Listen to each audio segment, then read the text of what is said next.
In my day-to-day as a financial advisor, I have a lot of conversations with people about self-managed super funds, whether it's existing clients, potential new clients, accountants, mortgage brokers, lending managers, a lot of people that I'm talking to. So I thought I'd start to share some of those conversations that I'm having with people in a new series I'm planning on recording called the SMSF Diaries. This is episode 1. In a previous video I commented about the good, the bad and the lucky we caught you in terms of self-managed super fund, borrowing and buying property.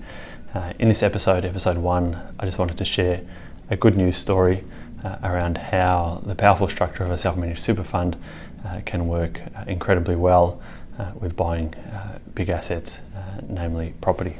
This is a story of an existing client of the firm. It's been a client of mine for about 3 years, and previous to me was a client of the firm for another few years.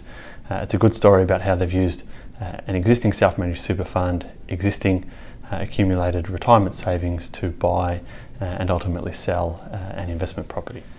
So if we go back to November 2012, the client, as I said, was already an existing client of the firm and had a well-established self-managed super fund with a reasonable account balance in there. They were aware of, and we'd made them aware of, the strategy around buying property through superannuation. And so they sold up some of the existing investments within the fund and put down a 20% deposit to buy an investment property in Bondi. Now in November 2012, they purchased that for $520,000. And then in August of 2017, they received an offer that they thought was too good to be true and decided to sell the property for $885,000. So they bought it in November 2012 for $520,000, sold in August of 2017 for $885,000. Now, the beauty of the self-managed super fund is that any gains made on that property aren't taxable in the individual's name. They're taxable in the self-managed super fund at concessional tax rates. Now, for these clients, it got a whole lot better. It just so happened that at the time they sold the property, they were entirely in pension mode in the self-managed super fund.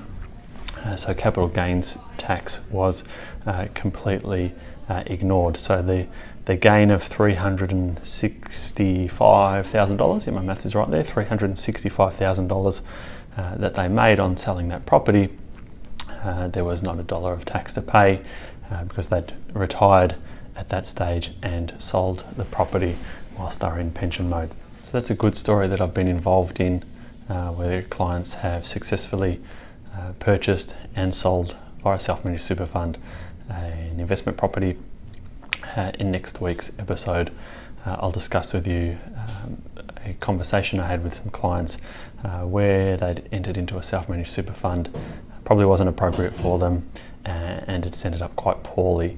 So that'll be next week. Look out for that video. Thanks.